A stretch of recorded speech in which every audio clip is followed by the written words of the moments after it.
Muchas gracias por acompañarnos en este evento. Esperemos que sea de su agrado y que aprendan mucho en estos días de compartir tanto conocimiento técnico y práctico.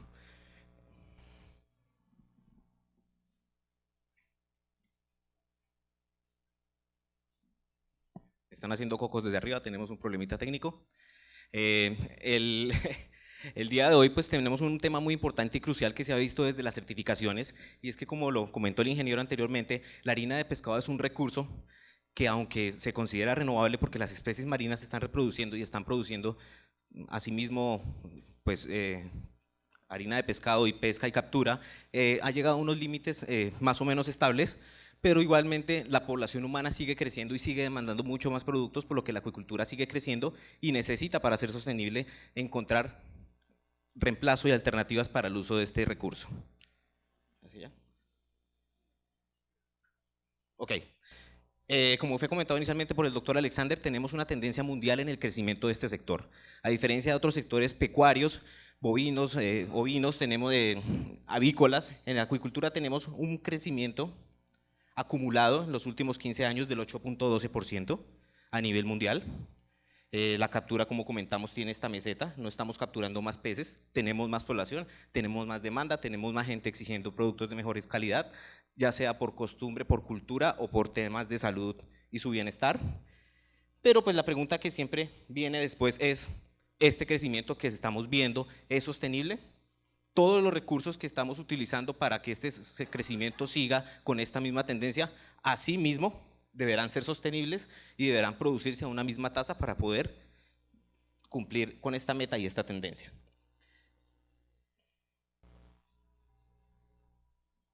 Listo. La misma tendencia la vimos nosotros con las estadísticas publicadas por el Ministerio de Agricultura y Desarrollo Rural para 2018. Estamos en un nivel muy similar al promedio mundial, el 8%, el crecimiento de 2017 a 2018, con casi 130.000 toneladas de pescado producido aquí en nuestro país. Y el dato importante que tuvimos es que en menos de 10 años, porque son 9 años, realmente duplicamos la producción, pasando desde 64.000 toneladas a 129.000.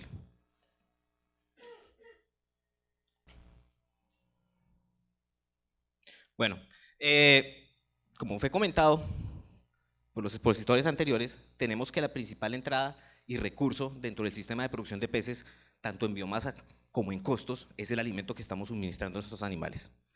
Y este es un resumen que he sacado de las limitantes actuales que se han generado por todos los grupos de investigación, liderados por la FAO también, con respecto a cuáles son las limitantes en el uso de alimentos sostenibles para acuicultura. Uno de los primeros puntos, nuevamente, pues es el uso de harina de pescado. Y vamos a hablar un poco de la relación fish in, fish out, que significa cuánto pescado, cuánta harina de pescado estoy involucrando yo en la entrada de mi sistema para producir harina de pescado nuevamente para consumo animal a partir de la acuicultura. Selección de especies a cultivar por comportamiento alimentario. Hay 4 clasificaciones, o pueden ser 5, pero carnívoros, herbívoros, omnívoros y detritívoros. Entonces, ¿cuál de estos grupos de animales puede ser más sostenible que otro? Siempre hay una inclinación por que los animales pues tengan un comportamiento alimentario omnívoro, porque van a ser mucho más fáciles de alimentar y poder conseguir recursos para su alimentación. Selección de materias primas. Ya estamos viendo que en las certificaciones no solo estamos buscando que la harina de pescado sea sostenible o de una fuente que sea sustentable, sino que todas las materias primas que empecemos a vincular dentro de la formulación también tengan una trazabilidad y también puedan tener un certificado atrás de que se ha producido de la mejor forma. Maximizar el uso de nutrientes. Contenidos en la dieta, maximizar el uso del alimento. Entonces tengo yo que maximizar el uso de nutrientes mediante la formulación del producto que le voy a entregar a usted, pero también es importante que el productor, con sus buenas prácticas y con sus protocolos, utilice ese alimento de la mejor forma también para que sea mejor aprovechado, nuevamente el mayor costo de producción que tiene en su canasta de costos. Disminución de la carga de descargas de nutrientes en los efluentes.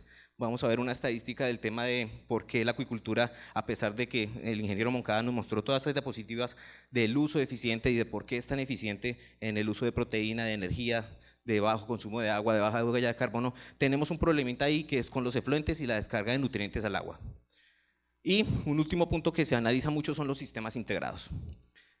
¿Cómo hago yo para integrar la acuicultura y que esos nutrientes que salen en los efluentes puedan ser aprovechados en otros sistemas, principalmente agricultura y producción de vegetales?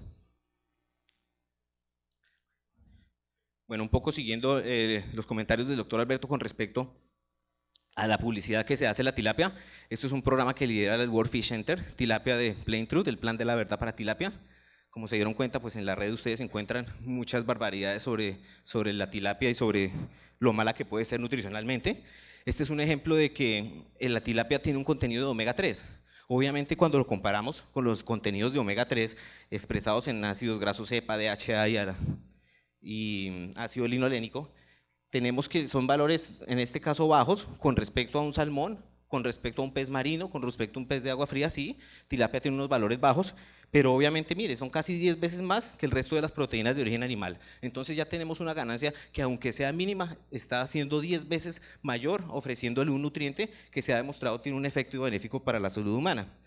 Además de los ácidos grasos, pues obviamente tenemos otra serie de nutrientes que hacen a la carne de pescado una excelente fuente, proteína digestible, ácidos grasos, vitaminas, minerales, etcétera, importantes para la nutrición humana. Entonces, desde Italcol, ¿cuál es nuestra misión con el alimento? Ofrecer una solución nutricional y servicio a los acuicultores para la producción sostenible de peces sanos, para la obtención de productos inocuos que tengan en cuenta las consideraciones de los pilares de la sostenibilidad anteriormente comentados a largo plazo y que permitan al empresario acuícola tener un negocio rentable, todo medido en economía, como bien lo dijo el ingeniero. Ahora, desde ese punto de vista, ¿qué hicimos en Italcol? Implementar un concepto que se denomina ecoamigable. Este concepto pues lo desarrolló los doctores Sugiura y Hardy en el año 2010, y este concepto consiste en que un alimento ecoamigable, sostenible o amigable con el medio ambiente es aquel que debe ser formulado de tal forma que el pez digiera, metaboliza y absorbe la mayor cantidad de nutrientes posibles que contenga ese alimento. De esa forma pues vamos a contribuir al medio ambiente para generar unas menores descargas. Entonces nos pasamos de un escenario en el que siempre medíamos el desempeño, cuánto es la conversión, cuánto es la mortalidad, cuánto es la ganancia diaria y cuánto es la rentabilidad económica del negocio, a mirar ya los requerimientos medioambientales que están siendo llevados a cabo por el consumidor final del producto. Y empezamos a involucrar todo esto para llegar a ese nuevo criterio de ecoamigable. ¿Y por qué empezamos a hablar siempre del tema de la harina de pescado? ¿Por qué queremos reemplazar la harina de pescado? ¿Qué es la harina de pescado? Este es su producto o producto obtenido a partir de la pesca marítima o de subproductos, tiene un alto contenido de proteína, un perfecto balance de aminoácidos, alto contenido de lípidos y ácidos grasos esenciales para todas las especies de peces, buen perfil de ácidos grasos, fuente de fosfolípidos, fuente de colesterol, fuente de minerales altamente disponibles, tiene ausencia de factores antinutricionales, excelente palatabilidad, algunos nutrientes microactivos como algunos microminerales que se han demostrado tienen efectos benéficos sobre la inmunidad. ¿Y por qué es muy fácil de usar en formulación de dietas? ¿Y por qué es tan fácil? Pues porque obviamente las especies que nosotros trabajamos y que no trabajamos o que queremos promover también tienen una evolución dentro del medio acuático y evolucionaron comiendo pues proteína de ese tipo y por eso su uso es tan eficiente. Pero pues, y cuando uno tiene que formular para una especie nueva, en el caso, yo trabajé mucho con especies ornamentales que tenemos que hacer dietas y no sabíamos ningún tipo de requerimiento nutricional que teníamos que hacer en ese caso. Utilizar una alta cantidad de harina de pescado, porque íbamos a la fija sabiendo que teníamos un recurso ideal y bien balanceado para cualquier tipo de especie. Pero pues sin embargo la harina de pescado, al igual que la captura, tiene esa misma tendencia en los últimos 10 y 15 años, que no se logra producir más harina de pescado y que se ha estandarizado una producción nacional, mientras que vimos cómo estaba creciendo la acuicultura al 8%. Entonces tenemos menor disponibilidad de harina de pescado, aunque la seguimos utilizando mucho en acuicultura. Esta barrita de azul y la barrita verde, ambas corresponden al uso de harina de pescado de la producción mundial para dietas de peces. Y lo otro es su costo. Entonces tenemos una menor disponibilidad, pero una mayor demanda y pues obviamente el costo se nos dispara.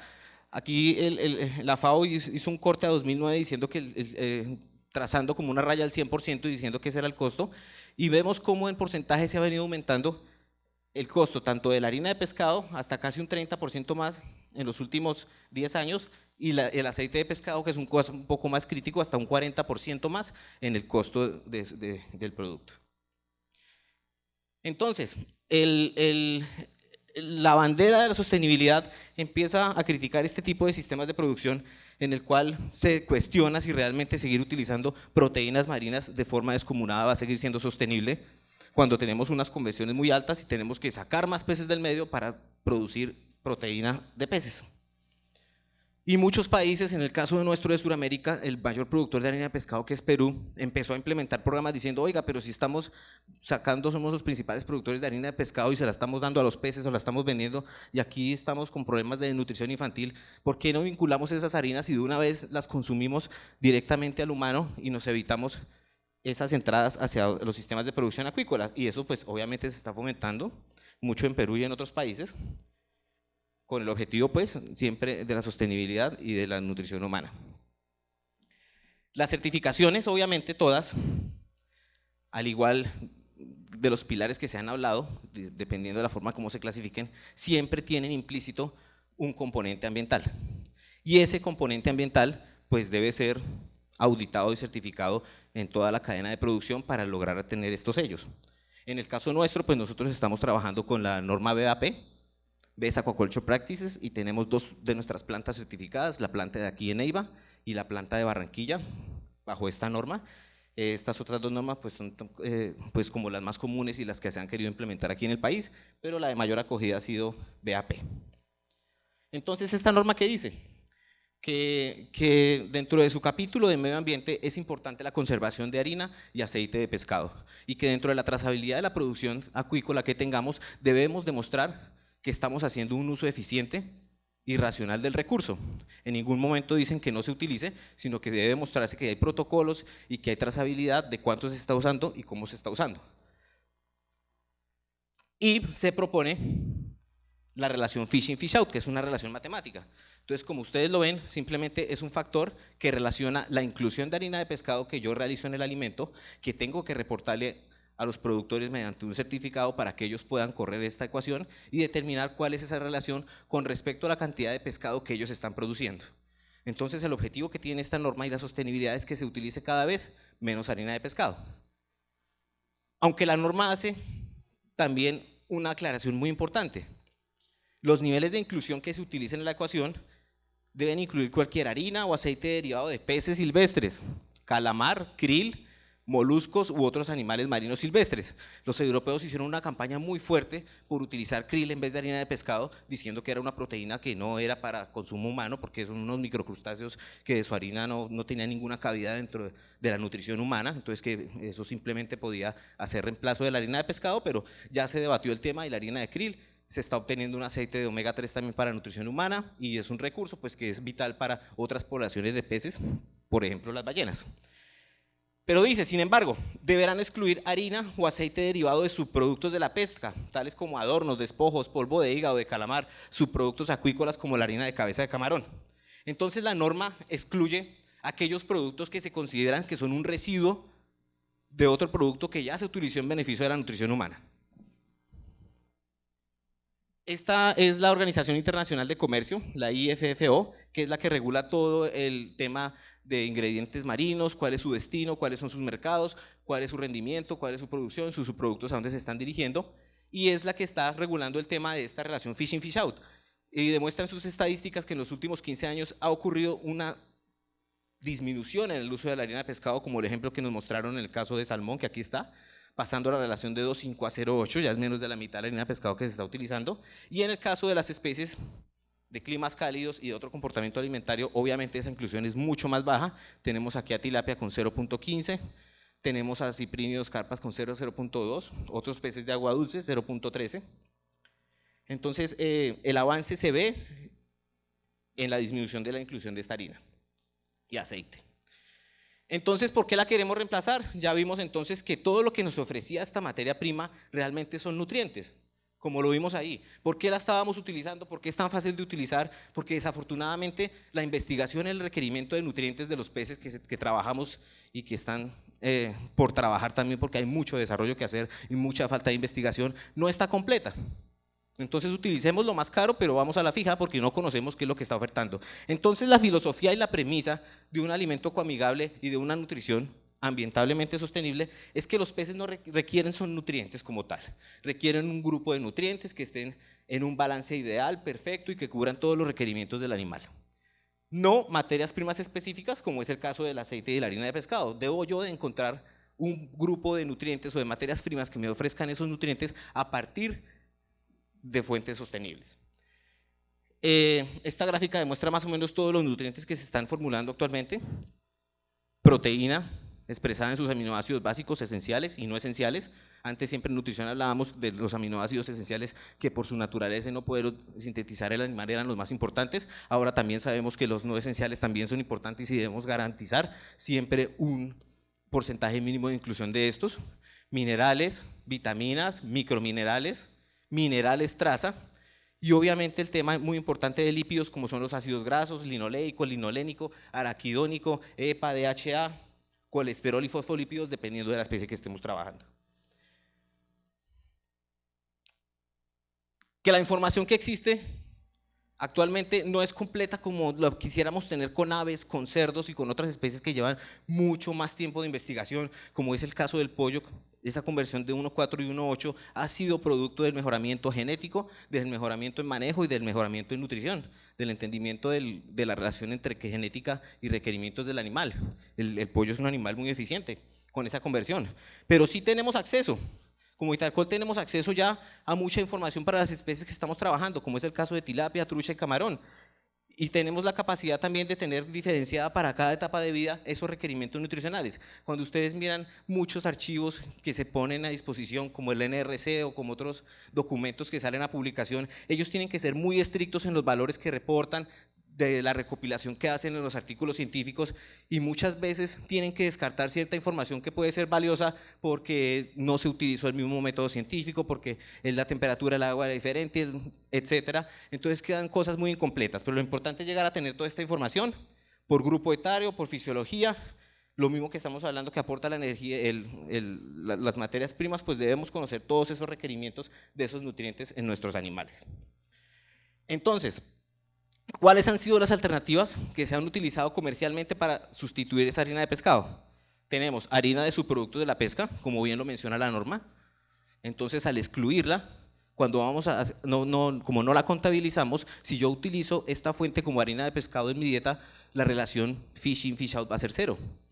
Inmediatamente el número a poner en la ecuación es cero y ya me va a dar todo cero, porque como esto iba a generar un impacto, iba a ser un residuo peligroso para la industria porque el humano ya utilizó lo que le servía y esto lo iba a botar y nosotros ¿qué hacemos? Lo reciclamos y lo utilizamos ahora para nuestra industria. Concentrados de proteína vegetales, dentro de la producción de vegetales, sobre todo las semillas oleaginosas como la soya, entonces hay unos procesos en los que se retira mayor cantidad de carbohidratos y se concentra la proteína, llegando a tener proteínas de mínimo 60%, harinas de subproducto de origen animal, desarrollos de algunas semillas genéticamente modificadas, vamos a ver, y otros recursos alternativos que aunque existen en el mercado, comercialmente no son muy atractivos porque no se ha masificado su producción, no se encuentran disponibles para un nivel comercial o su costo todavía es mayor que la harina de pescado y no se puede incluir en la formulación. Entonces, tenemos que, con el uso de subproductos de la pesca, pues aquí podemos enlistar todos los productos que se pescan y van para la nutrición humana. Aquí enlisté los que más o menos tienen un mayor aporte y se consiguen más a nivel Suramérica. Harina de atún, tenemos grandes atuneras aquí en Colombia, mucho más grandes atuneras en Ecuador. Tenemos captura de harina de merluza por allá en el sur del continente, muy grande en el sur de Chile y en Argentina. Harina de salmón, que es otro subproducto pues, de la acuicultura, pero que pudiera ser también utilizado por nosotros, la misma harina de subproducto de tilapia. Algunas mezclas que empiezan a hacerse con harina de atún y peces pelágicos que se capturan en el arrastre. Y también puedo hacer yo una serie de aditivos a partir de estos recursos, como son atractantes, ensilajes e hidrolizados. Este es un ejemplo de un atún de aleta amarilla. Vemos que del 100% de la pesca, este producto solo se aprovecha para consumo humano el 50%. Nos está quedando un 50% que corresponde a cabeza, vísceras, aletas, que es un recurso que podemos utilizar también para la nutrición de nuestros organismos de acuicultura. Para mí tiene una gran ventaja el uso de estos recursos y es que siempre se conserva la cadena de custodia de frío cuando estamos hablando de pesca para destino humano. Entonces, asimismo, los subproductos que está generando esta industria tienen esa misma característica. Son proteínas de alto valor en una menor concentración, de pronto una mayor concentración de cenizas por tener un porcentaje mayor de esqueleto, pero su biodisponibilidad sigue siendo muy alta y su calidad en cuanto a contenido de histaminas o bases nitrogenadas es muy bajo. Asimismo tenemos que conocerla. Tenemos que conocer todo lo que sabíamos de la harina de pescado, tenemos que conocerlo de todos esos subproductos. Y ahí es donde está pues nuestro plus, en el que conozcamos en este caso una harina de subproducto de atún del 65%, exactamente todos los nutrientes que puede contener y que puede aportar a la dieta para poder llegar a hacer esa sustitución. Antes siempre hablábamos de cuál era el bromatológico. El bromatológico es mandar el alimento al laboratorio y que nos pida unos nutrientes generales que nos aportan una información de referencia muy gruesa, no nos especifica nada más allá para poder detallar en el caso de hacer una sustitución. Ahora tenemos que mirar ya cuál es la digestibilidad de la energía, la metabolicidad de la energía de ese recurso, ir un poco más allá y mirar cuáles son los aminoácidos disponibles que nos está ofreciendo. Entonces, en este momento, para las especies que estamos cultivando acá, los alimentos que tenemos ya tienen un sistema mucho más fino, mucho más preciso, ya tenemos nutrientes tanto en las materias primas, todas muy bien identificadas, y obviamente los requerimientos nutricionales de las especies. Vitaminas y minerales. Los minerales muy disponibles, las vitaminas tenemos un grupo que son sensibles a los tratamientos térmicos, entonces las enlistamos, las conocemos, pero no las cuantificamos dentro del requerimiento del animal porque sabemos que durante el proceso las vamos a perder.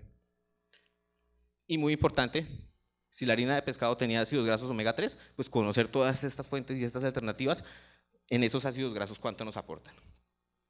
En cuanto a proteínas vegetales y concentrados que se consigan a nivel comercial, tenemos el concentrado de proteína de soya con 60% de proteína. Ya es una proteína que es libre de carbohidratos que nos pueden generar problemas de intoxicación, de irritación intestinal, de ocasionar lesiones en el intestino.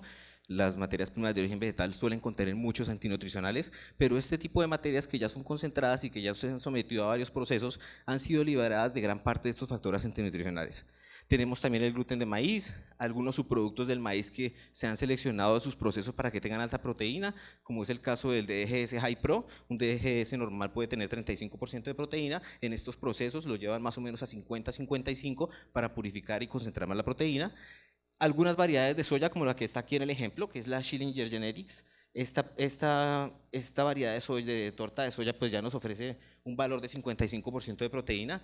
La torta de soya convencional que se consigue para nutrición animal está alrededor de 44 o 48% de proteína, dependiendo del proceso y del proveedor. Y tenemos también que se han hecho algunos avances en concentrar la proteína del maíz, que son estos productos Listo y Imperial, hasta el 75% de proteína. Las harinas de origen de animales terrestres, así como hablamos de todos los residuos que generan esos peces que van para destino de consumo humano, lo mismo pasa con la avicultura, con la porcicultura y con los bovinos. Todos esos residuos que se generan son convertidos a harinas, aceites y grasas que son utilizables para la nutrición acuícola. Los que más han utilizado en el caso de acuicultura son los subproductos de aves, las harinas de vísceras de pollo, que pueden tener del 60 al 67% de proteína dependiendo del proveedor, unos valores muy similares a la harina de pescado y unos valores en cuanto a aminoácidos también muy similares, un poco menos de lisina, habría que suplementar algún tema de minerales, pero muy utilizada. Tenemos los derivados de la sangre como la hemoglobina, la sangre secada spray dried, harina de carne y hueso bovino, harina de carne y hueso porcino, harina de plumas, que es una materia prima muy controversial. Generalmente siempre se ha considerado que tiene una baja digestibilidad, pero se le trabaja mucho, porque obviamente todos los sistemas de hidrólisis, tanto químicos como enzimáticos, se han mejorado en pro de mejorar la digestibilidad de este recurso. La acuicultura, en cuanto a estos sustitutos de harina de pescado, pues tiene un competidor muy fuerte en el mercado, que son los alimentos para mascotas. Entonces las mascotas también, a medida que crece la población, también ha crecido también las mascotas y la alimentación que se deriva para ellos, y muchos de estos recursos empiezan a competirse y se privilegian para ese sector.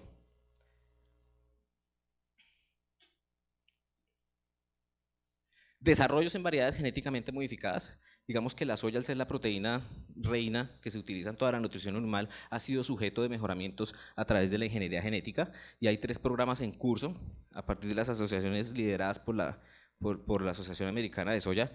Uno es aumentar la proteína, como lo vimos en el caso anterior, pasar de proteínas del 35 hasta el 50%. Otro es modificar el perfil de ácidos grasos. Ya se han hecho algunos avances en subir el aporte de ácido graso linolénico en el contenido de aceite de soya, pero van hacia EPA y DHA, que la soya sea capaz de producir ácidos grasos altamente insaturados a partir de la ingeniería genética.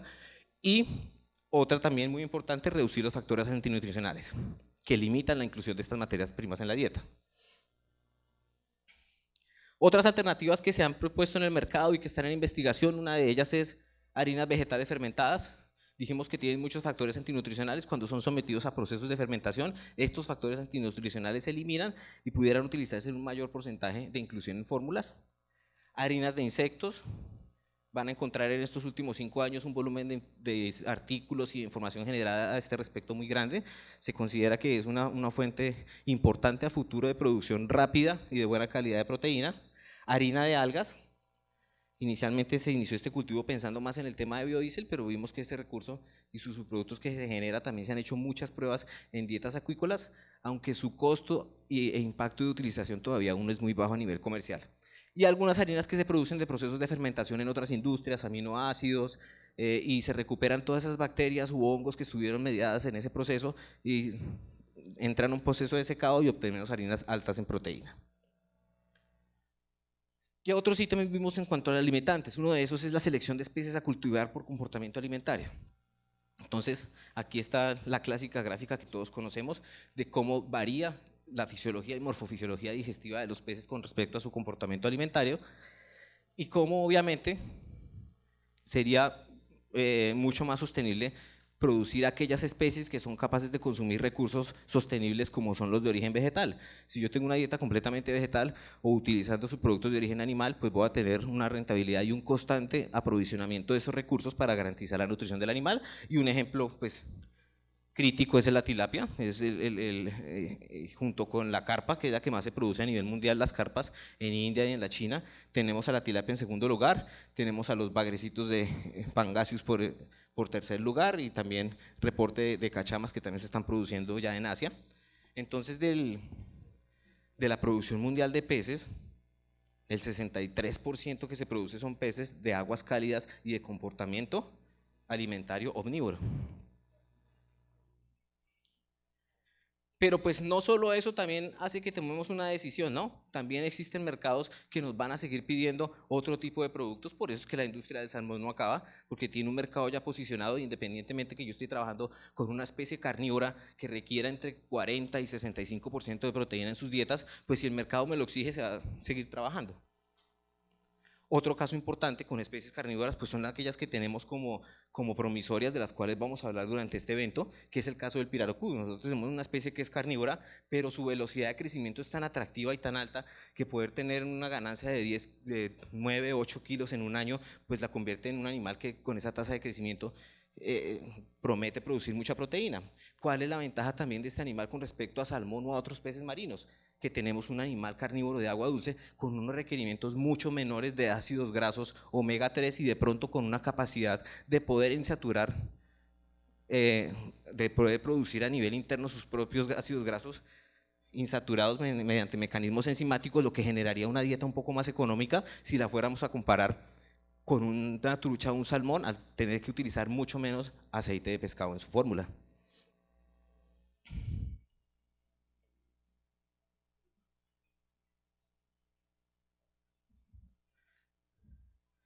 Eh, los ácidos grasos insaturados son muy importantes para el tema de fluidez de membranas.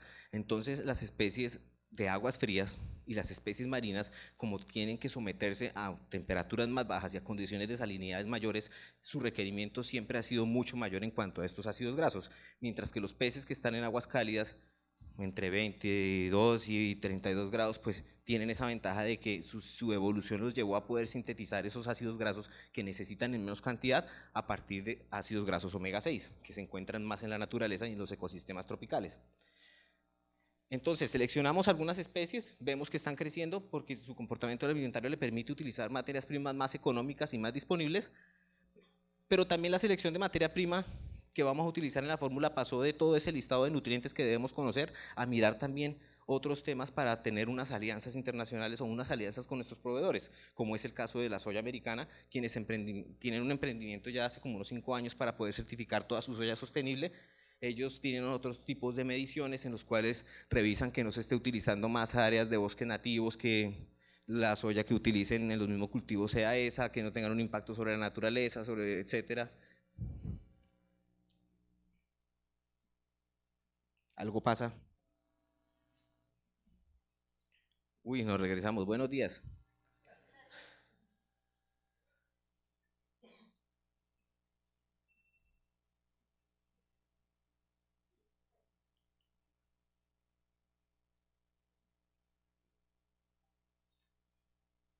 Por aquí vamos. Entonces, tener este tipo de aliados dentro de nuestras materias primas y dentro de nuestro sistema de formulación de dietas, pues también nos permite a nuestros clientes decirles, mire, detrás del alimento, aunque tengamos una certificación BPDAP, también los podemos acompañar con esta serie de certificaciones que están dando nuestros proveedores de materias primas involucradas en la formulación.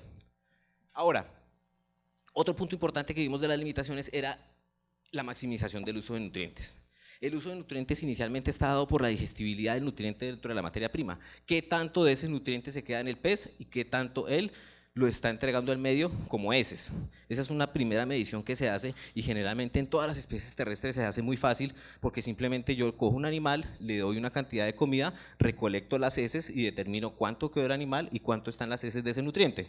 El problema en peces es que el animal está en un medio ambiente acuático y poder retirar esas heces del sistema pues es mucho más complejo.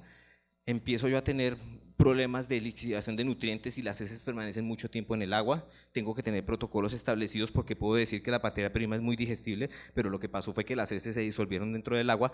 Entonces, cuando uno hace toda esa exploración de materias primas y de información que hay en la red, pues tiene que empezar a filtrar y empezar a seleccionar y a casarse pues como con un sistema específico. El que nos gusta a nosotros es el sistema francés de Schubert porque es el que las heces de los animales tienen menos tiempo en contacto con el agua. El animal defeca, las heces se decantan en este cono, se van recolectando, se van sacando y asimismo se van secando, se van liofilizando para hacer los análisis posteriores de su contenido de nutrientes y cuánto realmente el pez utilizó. En el tema de maximización del uso de nutrientes también tenemos el uso de aditivos en las dietas y uno de los aditivos más utilizados actualmente es la enzima fitasa. El alto uso de materias primas de origen vegetal también conlleva la inclusión de un factor antinutricional que se llama fitato y este factor lo que hace es que el fósforo me lo tiene amarrado y no lo tiene disponible para el animal. Esta enzima hace que me rompa esos enlaces y el fósforo que estaba ahí, que no era disponible para el animal y que salía al medio ambiente a contaminar, ahora sí se ha liberado. Esta ha sido una de las enzimas que ha presentado mayor repetibilidad en pruebas de campo en cuanto a su uso y actualmente la estamos utilizando en nuestras dietas ecoamigables de truchas y en una parte de tilapia, porque obviamente vemos cómo cuando yo incluyo una dieta con un mismo nivel de fósforo e incluyo fitasa, voy a tener una mayor acumulación de fósforo en el pez con respecto al control. Tenemos aquí que el fósforo de la dieta casi que duplicó su contenido en el fósforo corporal del animal y obviamente esa excreción hacia el medio fue mucho menor. Tenemos que con una dieta control se puede estar devolviendo el 62% del fósforo, mientras que cuando yo utilizo la fitasa en estas dietas altas en materias primas de origen vegetal, puedo liberar casi 3 veces menos de ese fósforo al agua. El fósforo siempre ha sido un mineral muy vigilado por los ambientalistas y por los temas porque el fósforo es un nutriente esencial y limitante para el crecimiento de las algas. Cuando yo tengo excesos de algas de fósforo es cuando empieza a ponerse el agua demasiado verde porque las algas aprovechan de esos nutrientes también para crecer y reproducirse y se generan desbalances en el medio ambiente cuando yo tengo esos cambios y fluctuaciones de bacterias que conllevan después a la polución y contaminación del agua. Maximización del uso del alimento. Esta gráfica que estamos viendo acá son datos recolectados de muchos sistemas de producción de truchas que utilizan el mismo alimento. Tenemos aquí unos 100 clientes que utilizan el mismo alimento de la misma marca y se les recogen los resultados de campo en cuanto a conversión alimenticia. Entonces estamos viendo una variabilidad muy alta. Tenemos conversiones finales en este ejemplo a 1500 gramos entre 0,8 a 1,8. Es más del doble en puntos, ¿cierto? ¿Esto a qué se debe? Y esto es muy común en la acuicultura. A que nosotros estamos sometidos, a diferencia de las otras especies, a muchos factores bióticos y abióticos que interfieren en nuestro sistema de producción. Es muy fácil coger un manual de aves y que le digan a uno, usted tiene que meter 9 pollos, la temperatura del galpón es 22 grados, la velocidad del viento debe ser de tanto y su resultado a los 35 días es tanto. ¿Va a variar de galpón a galpón? Seguramente que sí, pero no en esta dimensión. Esta dimensión en el caso de peces es muy grande, extremadamente variable. Y los investigadores han determinado que cada vez que yo reduzco en un 0.1 el valor de la conversión, voy a tener 3% menos de excreción de nutrientes. Entonces, vigilar la conversión alimenticia dentro de su sistema de producción obviamente tiene que ser importante para los temas económicos, pero también tengo yo una ganancia ambiental. Cada vez que yo mejoro la conversión alimenticia, obviamente tengo una rentabilidad mayor, pero también le estoy entregando menos residuos al agua, que es el medio de vida del animal. ¿Y cuáles son esos factores principales? Acordémonos, los peces no controlan su temperatura. Entonces, si yo tengo el pez a la temperatura adecuada, en su rango óptimo, pues su tasa metabólica va a ser la más eficiente y va a hacer ese uso de nutrientes más eficientes para crecer, reproducirse y tener sus requerimientos de mantenimiento cubiertos. Fuera de esas temperaturas, pues voy a tener algunos cambios en los cuales el animal no va a ser tan eficiente. Entonces, siempre que estamos explorando especies nuevas o que quiero emprender en un negocio, obviamente, la temperatura del agua es uno de los principales factores que debemos analizar para tomar la decisión, porque me va a modular toda la digestión y metabolismo del animal. Y el otro importante es la calidad del agua. La calidad del agua es expresada en todos esos factores, y muchos de ustedes que me conocen verán que cuando hacemos charlas o vamos a sus fincas y pretenden que hablemos un poco más del animal, siempre terminamos hablando desde la calidad del agua y enfatizando mucho más en la calidad del agua. En todos sus factores, principalmente, ¿cuál? Y siempre lo repetimos en todo lado, el oxígeno. Porque muchas veces de nada me sirve tener el alimento premium, el que se hizo con toda la harina de pescado del mundo, con todo el aceite de pescado del mundo, pensando que la conversión fuera mucho menor de 1, si yo no tengo oxígeno. ¿Sí? Entonces hay que tener mucho cuidado en los sistemas de producción, en vigilando que se le asegure la concentración de oxígeno requerida para la especie. Acuérdense que en nuestras tablas siempre hablamos, para tilapia tenemos que trabajar por lo menos 3.5 miligramos por litro a la madrugada, y que por la tarde no se me va a pasar ojalá de 11 partes por millón, porque ya nos indica que tenemos un problema en la concentración de algas y vamos a tener estrés por oxígeno. Este aparatico, oxímetro, junto con el disco de Secchi, tienen que ser unas herramientas indispensables en la finca y tienen que ser herramientas para tomar decisiones. Si yo ya conozco el equipo y tengo cuál es la tabla de recomendaciones tanto en saturación de oxígeno como en concentración de oxígeno, pues yo así mismo digo, pues si los animales están en una condición de estrés, tengo que bajar la tasa de alimentación a la que vengo. Igualmente, si mis animales amanecieron estresados por oxígeno, 6 de la mañana todos están boqueando, pero a las 9 de la mañana, como el agua está tan verde, nuevamente el nivel de oxígeno subió mucho y nuevamente, como yo los veo activos, empiezo a botarles concentrado, empiezo a botarles alimento balanceado y tengo un efecto negativo, porque obviamente estoy aumentando los ingresos de nutrientes al agua por ese exceso de alimentación. Hay que cuidar mucho entonces los temas de densidad y de calidad del agua para que la eficiencia del alimento sea adecuada. La disminución en la descarga de nutrientes. Entonces, desde el punto de vista sostenible, siempre la acuicultura, sobre todo la de agua dulce, pues sacamos pecho diciendo nosotros no consumimos agua. Nosotros utilizamos el agua como medio de vida, como soporte para que el animal tenga su fisiología adecuada, y nosotros devolvemos el agua. El problema es cómo la devolvemos.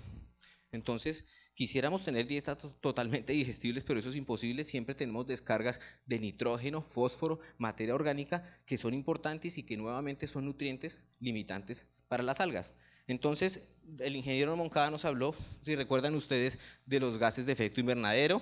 Entonces los peces tienen un impacto bajo, en la acidificación de suelos pues mucho más bajo, en el uso de la tierra pues mucho más bajo con respecto a las otras especies de producción de proteína animal, pero pues aquí empieza a complicársenos la película cuando hablamos de eutroficación expresada en fósforo liberado al medio.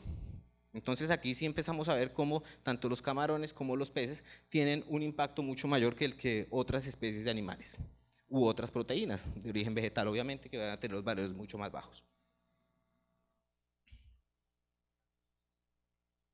Y el último punto es la integración que les comentaba. Si ya sabemos que dentro de nuestro sistema tenemos un ingreso de alimento X y que las salidas van a ser tantas en nitrógeno, fósforo y otros nutrientes, que puede utilizarlos un agrónomo para sí mismo hacer su dieta, en este caso para otros cultivos, pues obviamente un punto de interés, pues que también implica unos temas políticos y de inclusión de otros agentes gubernamentales para que evalúen el tema, es la utilización de estas aguas en un sistema de producción agrícola.